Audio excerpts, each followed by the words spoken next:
This is INCRadio, DZEM 954, the voice of truth, the official radio station of the Church of Christ, or Iglesianicristo.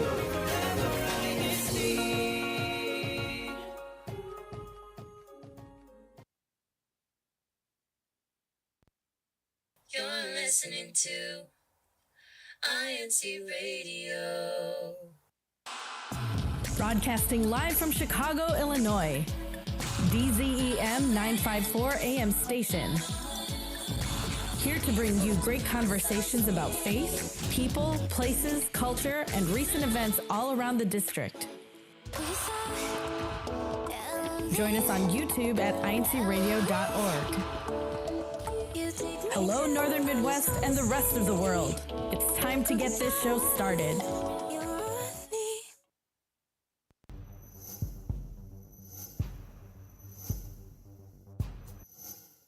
You live in a unique and strange world.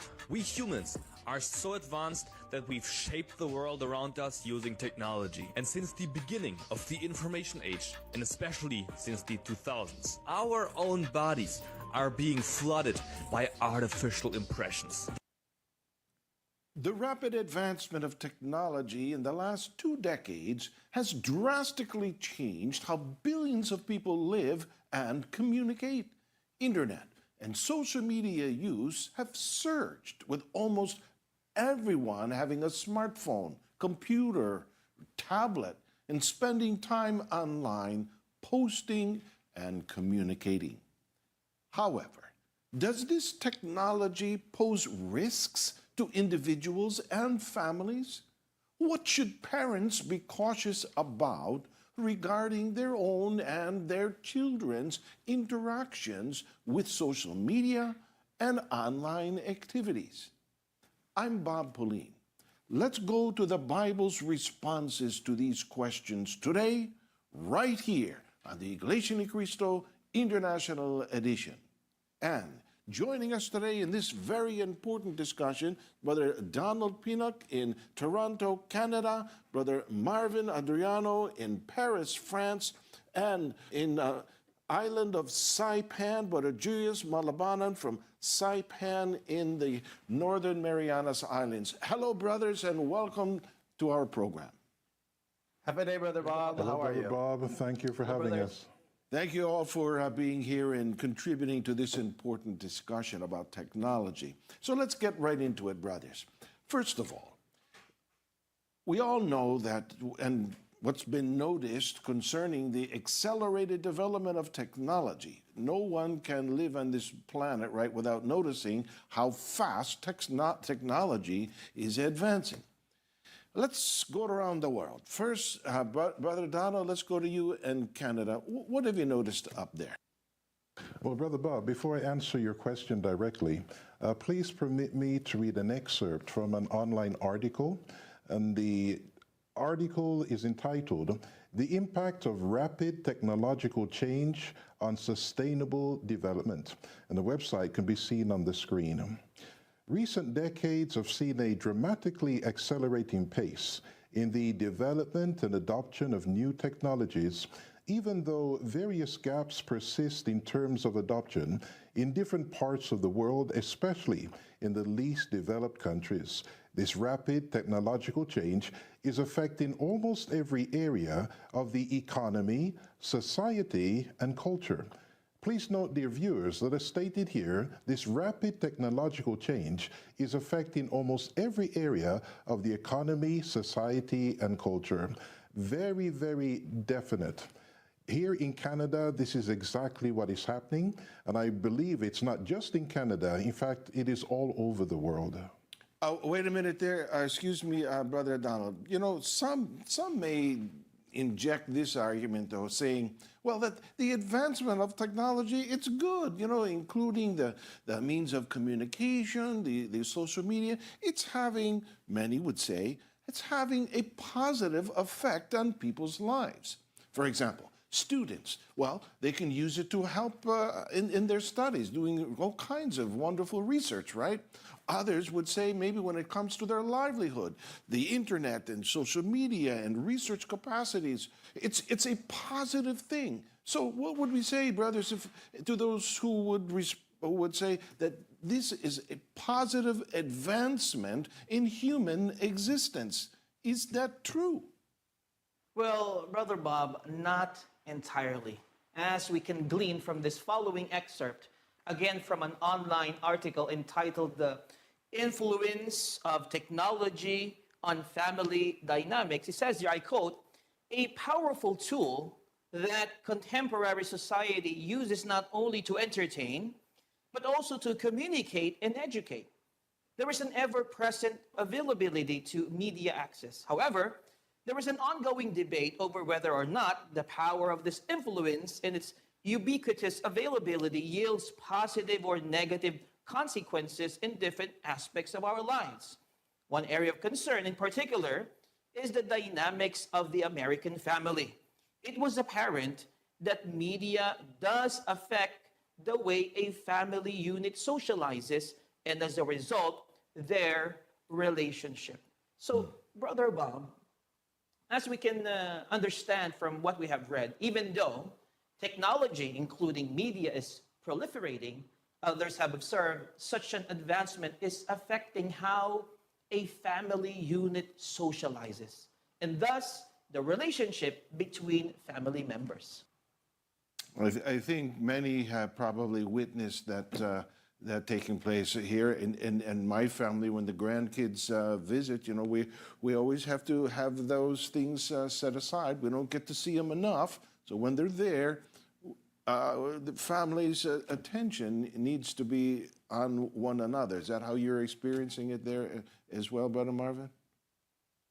Yes, that's very true, Brother Bob. Just like what Brother Donald said and what you said a while ago, wherever you go, people are usually glued on their devices using social media or using the internet, kabam. That's really true. But hold on a second. There may be those perhaps that the concluding as they witness in their own lives the use of these technologies, and as I was saying earlier, really want to insist the effect is positive, not negative. And consider this, brothers. Aren't people now able to keep in touch with their loved ones and such because of the advancement in technologies and smartphones and all such things as that? Isn't this all a good thing? Here in the Commonwealth of Northern Marianas Islands, especially here in the island of Saipan, Brother Bob, that is quite true. The advancement of technology allows people to communicate with one another almost immediately, and it really is an advancement for many. But sad to say, when it comes to the relationship between people, the communication between siblings, between friends, between parents and children, it's not that positive. When we read an article, an online article entitled "Impact of Social Media Addiction in Families," where the following is stated: negative interactions triggered by social media. And I quote, "The impact of social media is a powerful one. Most often, technology can bring forth negative interaction or zero interaction between siblings, couples, or parent and child. It starves the family of learning and modeling with each other's social cues, international or interpersonal skills, relationships, and communication skills and bonding." And this is what we can see. So in this article, it says that there is zero or negative interaction. And that's proven. Could you imagine if a family is going out to dinner, for say? They are in the same car, they're heading to the same place, but each one of them has a cell phone. Going to wherever they're going to go for dinner, they don't have any kind of conversation. Everyone is so focused on their cell phone, doing their own thing, doing what pleases them. So even in here in this island of Saipan, we see that as well. For me as a parent, we make certain that whenever I pick up my daughter or whenever she comes home from school, the first thing I would ask is, how was your day? What did you learn at school? Were there any issues? I make it a point that we have a conversation about how she's feeling, how she's doing throughout the day.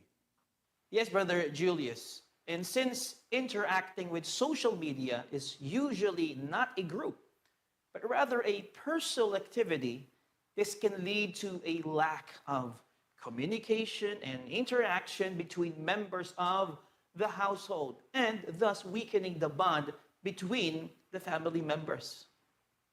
It's so important and it's so imperative that relationships between parents and children are not fractured due to the individual members of the family being so absorbed in their own little world whenever they have that cell phone or gadget in front of them. Everyone has their responsibilities, but parents should be the first and foremost to make certain that that relationship is cultivated, that that relationship is built by that interpersonal communication. And you're saying there, Brother Julius, that parents have the responsibility to ensure that the technology does not interrupt that family bonding, right? Yes, absolutely. But how can they do that? How can parents, brothers, how can they do their part to make sure that, the family dynamics do not deteriorate, but always are strengthened and built up? And most important, what guidance can the Bible provide to the family regarding this topic about technology? Your friends, that's where we're going to pick up this important discussion right after this short break. Stay with us right here on the Iglesianicristo International Edition.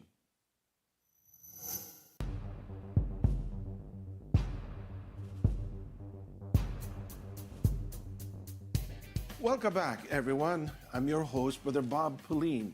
Before we took that short break, we discussed how the proliferation of technology can ultimately harm the interpersonal relationships between friends and most especially family members.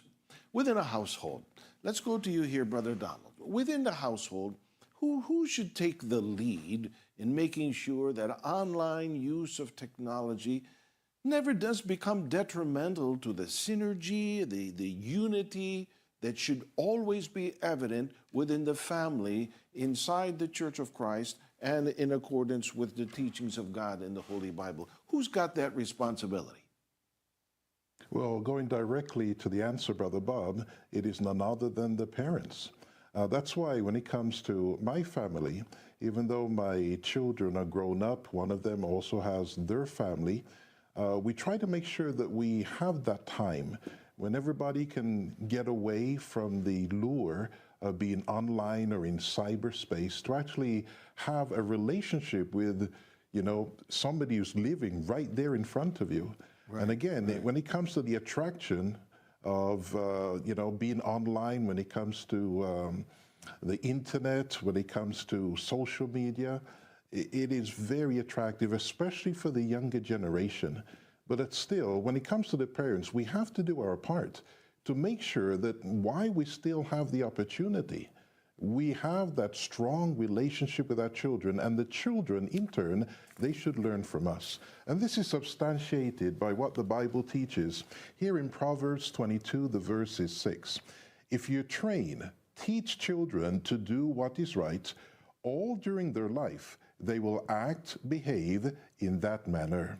Regardless of the personal schedule then of each family member, because it's easy to say we're busy, the parents should create times to be physically spent with their children who are still living at home. And even when it comes to those who perhaps have moved out of the home, it could be as simple as having a meal together. It's mentioned by Brother Julius how sometimes there are those who they go to a restaurant and they see a family gathered together, but what happens?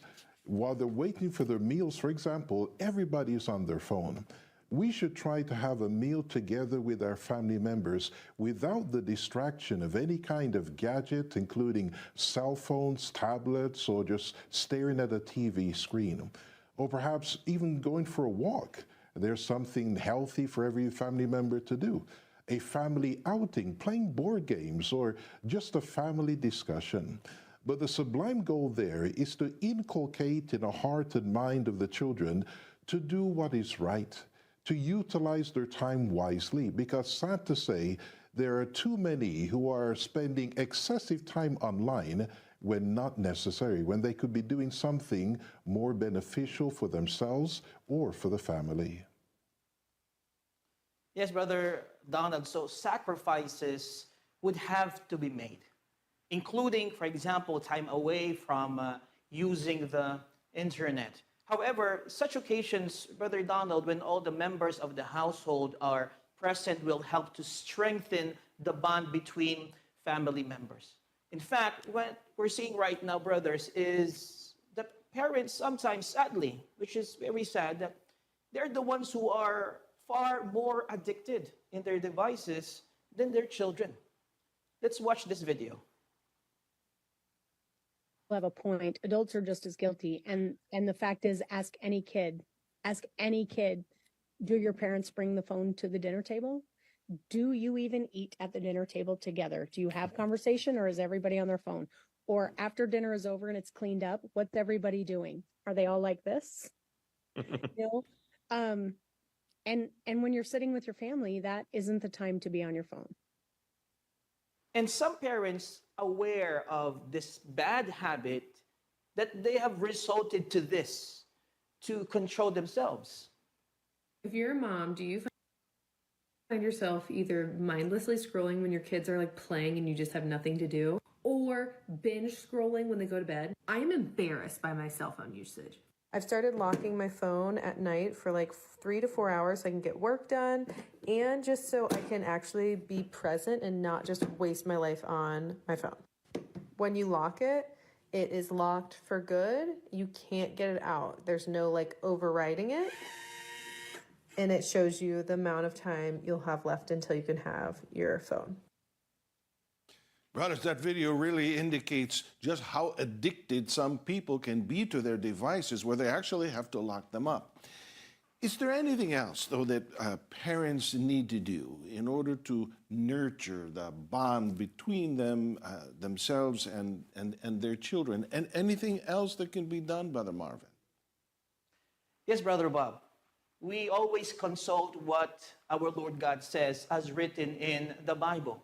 Let's read Proverbs 31, and the verse is 27. She carefully watches all that goes on in her household and does not have to bear the consequences of laziness. So, Brother Bob, the mother, as well as the father, should be diligent in knowing what is going on in their family and in their home.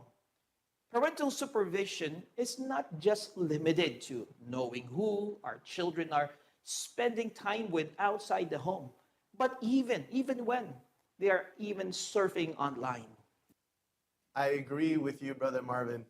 Parents should have that concern for their children, but some parents might be thinking to themselves, I watch my children, but are they watching them carefully?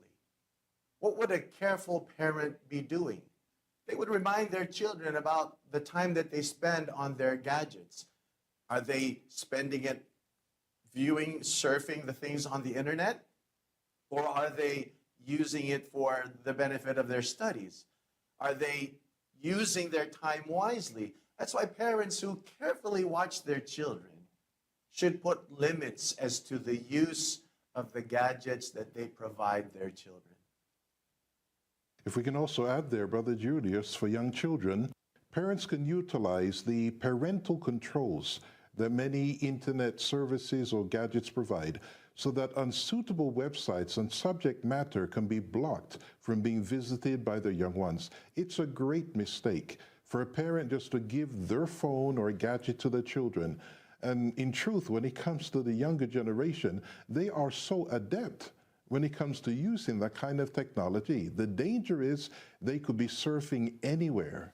And we're talking about sites that could be very detrimental when it comes to the upbringing, especially members inside the church, when it comes to that spiritual upbringing and the future of that child. Hold on a second there, Brother Donald. Let me inject here because, you know, I'm listening to what you're saying, brothers. You know, I can see some of our young viewers just like rolling their eyes and saying, what's with all the worry? What's the problem? I know what I'm doing. What's with the restrictions you guys are talking about? Why would you want to control?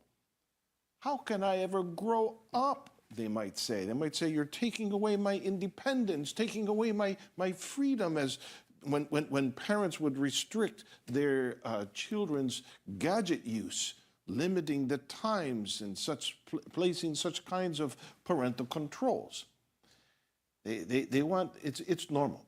They want and feel they deserve some space to grow in their independence. And they find that they could do that sometimes online. Is that a good thing, Brother Donald? Brother Bob, in truth, such children should understand not only the reason why parenting is so important, but also the benefit if they listen and follow the instructions of their parents. And that's why we can read here in Proverbs 1, the verses are 8 to 10, the following. My son, listen to your father when he corrects you, and don't ignore what your mother teaches you. The things your parents teach you are like a nice hat or a beautiful necklace that makes a person look even better. My son, some people love to do bad things, and those people will try to make you do bad things too. Don't listen to them. Children should spend time to respectfully listen to what their parents are advising them, as long as what they are teaching is in accordance with the teachings or the commandments of the Lord our God. The children should be receptive to what their parents are relaying to them and to implement these reminders in their life. And above all else, children should understand it is out of love of the parents for them, the children, that they give such advice. Yes, Brother Donald. Children should be receptive to the call of the parents for family activities or conversations. For example, when parents ask their children to put down their devices, to stop using for a time the internet or social media, the children, in fact, every family member should be prepared to forego time online or on social media to do their part. Because this is very, very important in strengthening the family unit itself. I don't think anybody would disagree with that, Brother Marvin. That's so important for not just for the children, but even for parents if they're also spending so much time on their devices. But why else should children pay attention to the sound advice and the instructions of their parents about these things regarding technology and regarding any topic whatsoever for that matter? Brother Bob, allow me to read what is recorded in the Holy Scriptures from 1 Corinthians 15 and 33, and this is what it states. Do not be fooled. Bad companions ruin good character. As the Bible testifies, that children should be aware that bad companion really ruins good character. Our children should understand that there will be no one in this world that will love them, care for them, protect them more than mom and dad. That's why all of the efforts that the parents put into to make sure that their son and daughter become a good citizen, a good person, would be ruined by someone who they follow maybe on social media. They would like the things that these people are doing, these so-called influencers in social media. They might think and might be trapped to thinking that what they're doing, though it goes against the commandment and will of God, might be the right thing to do. They should understand that parents It is inherent for us. I know it is for me in my household. I will want to protect my daughter and my family from anyone who wants to do them harm. So children should really take heed to what the Bible teaches, the wisdom in the words of God that bad companion do ruin good character. And yet, isn't it true, Brother Julius? Those bad companions, they won't necessarily always just be walking through the door or climbing in the window. They'll be coming in through the screen and the device of your child with their errant ideologies and philosophical reasonings to try and infiltrate the mind and the thought of a family member. And that's why parents need to be so careful in making sure that the next generation is well protected. What else should children also be aware of, Brother Marvin? Well, Brother Bob, children should also not become preoccupied, more so addicted to being online for excessive hours each day. Yes, using the internet, using social media, there are times that it's very important for the advancement of one's, for example, study or what they do, which is very important in their daily lives. But when the time spent online has nothing to do with their studies or means of livelihood, but rather is being squandered, wasted by playing nonstop video games or viewing unwholesome programs, instead, they should reciprocate the efforts and advice of the parents to spend time participating in family activities. This is very important. This is why parenting in the Church of Christ is taken very seriously, dear viewers, since the Bible is replete with proof that God not only wants every member of the family doing their part to create and then maintain a harmonious household, but also to constantly receive the outpouring of His blessings due to their compliance to His commandments. And we can truly say the ultimate blessing of the Lord our God is salvation and the attainment of eternal life. That's why inside the Church of Christ, when it comes to the family, it is well looked after because of the teachings of God that we constantly receive. It's why is it that all members of the family must take time and exert effort to be with each other? It's really, really very important, is it not, Brother Donald? Well, to answer that question, Brother Bob, let's read Psalms 27 and verses 10. My father and mother may abandon me, but the Lord will take care of me. This is a fact of life, as we know, when it comes to death. And family members have limited time with one another. Under normal circumstances, the parents will be laid to rest before the children. They will physically no longer be around for the welfare or to take care of their sons and or daughters. But before that time comes, all the members of the family should make sure that, to the best of their ability, they have been able to say and prove their sincere love for one another through the many shared activities and conversations that they would have enjoyed throughout the years, archived in videos and pictures, but most so in their memories and their heart, so that there will be no regrets when it is already too late. And for members of the Church of Christ, ultimately, the goal is for parents and children to be together in our true home, that heavenly kingdom that God has promised to His chosen people. Well, dear friends, we'd like to thank Brother Donald Pinnock in Toronto, Canada, Brother Marvin Adriano in Paris, France, as well as Brother Julius Malabanan there in the Commonwealth of Northern Marianas Islands.